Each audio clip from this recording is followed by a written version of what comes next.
In this episode, I'm going to be talking to you about how I add natural detail to the eyes of the people in my portrait images. I'm going to be taking a set of eyes that looks like this and turning them into a set of eyes that looks like this. So if that sounds like something that interests you, then stick around.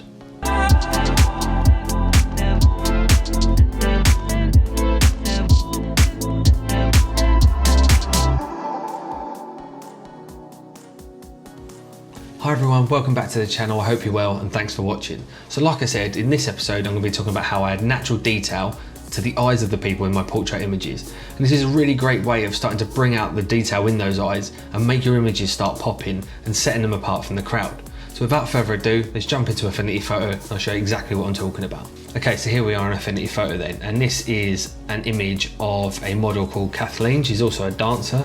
I'll drop her Instagram handle on the film here and also in the description below, so make sure you go and follow her on Instagram, check out her work. She's really incredible at what she does. She also does a bit of fire breathing, so if you're into a bit of that, then head over and check Kathleen out. Okay, so we've got our image of Kathleen here, so let me show you exactly at what point in my workflow I will introduce these kind of changes and why. So I've done my base adjustments, and you've seen that in many of my films before. So I would do any changes like this after I've done my base adjustments, and I would almost include them. I put them in a layer above, but they're included in my base adjustments. And the reason for that is that when I go into then colouring and contrasting the image and making more global changes with those layers, any changes I make now will be blended in.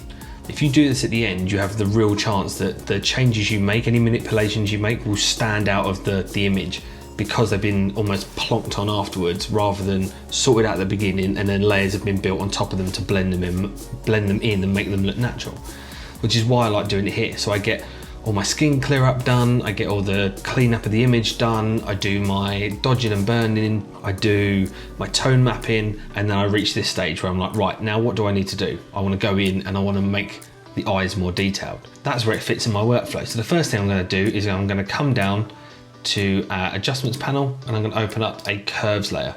What I'm then going to do is change the blend mode straight away to color dodge. Now don't worry about it looking pretty garish, it will become more apparent as we move on. Cancel off that control box, we don't need that anymore. And what we're going to do is Command I, we're going to invert the layer. And so by inverting the layer, what we've done is created a mask. We put a black mask over it and we can then use the color white to paint the effect back on. If masks is something that still confuses you, then let me know in the comment section below, and if enough people ask, I can go away and make a video about it and explain exactly how masks work. But for now, I'm going to assume that you know how masks work, and we're going to crack on with the tutorial. And so we've got this curves layer here with our blend mode set to color dodge. What we're then going to do, I just do this for speed and ease. I'm going to come down, I'm going to add another curves layer, but this time I'm going to set the blend mode to screen.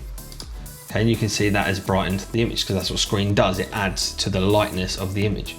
So again, we can cancel off the control box. We don't need that anymore. And we're also going to invert this layer. So I don't normally name these, but for the interest of this tutorial, I'm now going to name both of these layers. Okay, and as you can see, I've named the layers there with what blend mode they're set to. Okay, and that's only so that you at home can see very clearly which layer I'm operating on and what job it's doing.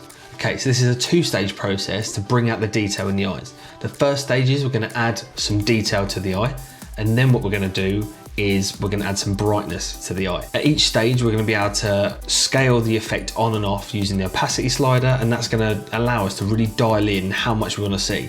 We've all seen images before where the eyes have been massively overcooked, they've been massively over-detailed, and it ruins the entire image because you can tell that the eyes have been faked. You can tell they've been drawn on.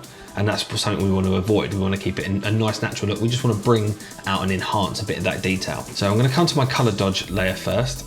I'm then going to select my brush tool. Now I'm using my pen and tablet. You can do this with a mouse, but I highly recommend if you haven't already got a drawing pen and a tablet, they're not very expensive to pick up and it will change your workflow. And so I'm going to come over to my brush, make sure I've got my brush that I like working on sorted. I'm going to make sure my flow jitter is at 100 because I'm going to be using the pen. I'm going to come to color, make sure we're on white. Okay, and we're good to go. So now what I'm going to do, move everything out of the way and get my drawing tablet out, my pen. Okay, and then what I'm going to do is I'm going to zoom right in on the eyes. Okay, nice and close so we can see what we're doing. We're going to go in first with our color dodge layer. And we're going to make our brush a little bit smaller, and all I'm going to do is find areas in the eye that are already detailed, and I'm just going to start painting on that detail. And all the color dodge is doing is bringing out the different colors in the eye. Okay, you don't need this too heavy. And what you're really looking to achieve here is to create a kind of texture. So you don't want to color the whole eye with color dodge. What you're trying to do is create a bit of texture and bring out the detail that's already there. Now I appreciate at the moment when you look at this, the effect is very strong, but remember we're going to dial it off later on. Same with all the effects we do it to the extreme, and then we dial it off to make it look how we want it to look. Okay, and the advantages again of a pen is that the harder I'm pressing, the more the effect is applied, so I can feather the effect in and out. Now if you're not confident in doing both the eyes on one set of curves adjustments, you can obviously double this up and do one for the left eye and one for the right eye if you want more control. But once you've got a bit of practice, you tend to be able to do this quite easily on one layer. Okay, and this is where as well, when you're actually taking these images, things like catch lights work really well at bringing out the eyes. You can see there's a bit of a catch light in here and a bit at the top of Kathleen's eyes here, and this was a natural photo, as in I didn't take any flashes with me. This was just sort of the ambient light that was in the room. It just so happened that the lights created some nice catch lighting in Kathleen's eyes. And so that's the first stage done. So what we're now going to do is we're going to zoom out, and you can see there this looks massively overcooked, doesn't it? You can tell, this is what I mean by that faked eye look. That is something we want to avoid. So I normally find it helps if I zoom back in a little bit. And what I can now do is take the opacity slider and dial it all the way off, and then just build it in slowly. You never normally need too much. Maybe for this image, maybe somewhere around 45%.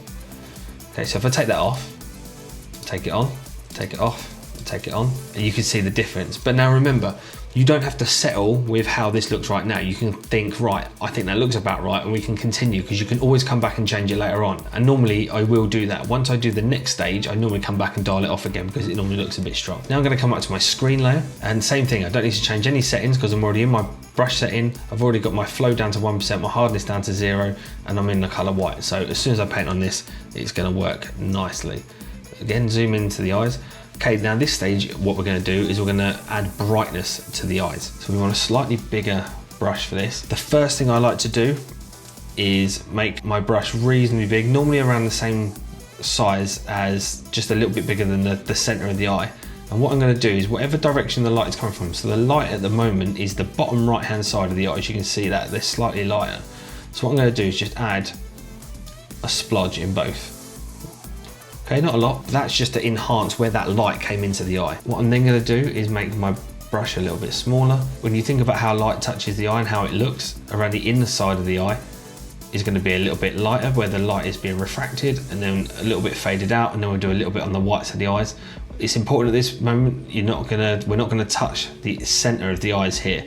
Okay, we don't want to touch the black iris part of the eye. So normally 1 or 2 little sweeps. Now be careful if you're on a mouse, because it will add the effect in quite quickly. Again, you can dial it off, but something to be aware of.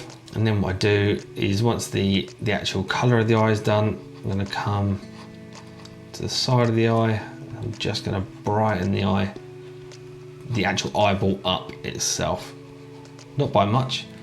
Again, we can always come back later on and do this, or you can do this again on a separate layer if you want a bit more control, if you want to do the color of the eyes on one and the eyeball on another. So let's come out. They can see the eyes looking quite a bit brighter there, but we don't want them that bright, because again, look how unnatural that looks. So again, get the opacity slider, we're going to dial it all the way to 0.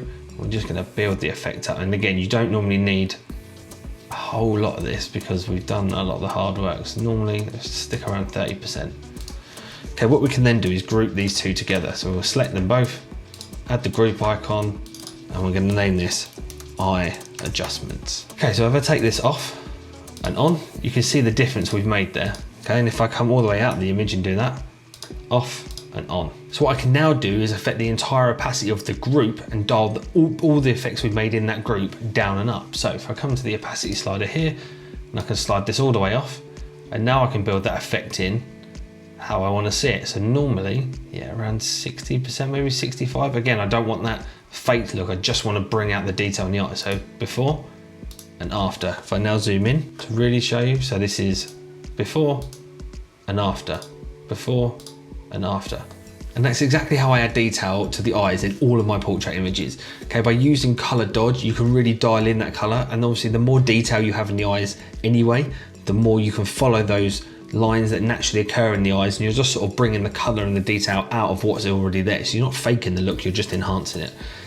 If you're dealing with eyes that are slightly blurry, or you lost focus a little bit, or they don't have a lot of detail in, you can use colour dodge to create that texture and detail. Remember, texture is the more important thing. That's what gives the eyes the look of being very detailed, is that texture that we're using with colour dodge. We then use the screen curves layer to brighten parts of the eye that we want to see. So you've got to imagine where the light's coming into the eyes, we want that to be a bit brighter, and then we want the light to fold around the actual eye itself and bring out that colour, and then we just want to brighten up a bit of the whites of the eyes just to bring the whole eye up. And then remember to dial that back off and build that effect back in, because if you don't, you'll very quickly end up in a place where the eyes look overcooked, they look overdone, and no one wants that because it just looks fake straight away. People can tell, and people just click off your image, they're not interested. Okay, I'm very much about trying to keep things natural and realistic. So I hope you found this video interesting, and it's something you can go away and use in your own workflow and start enhancing the eyes in your own images.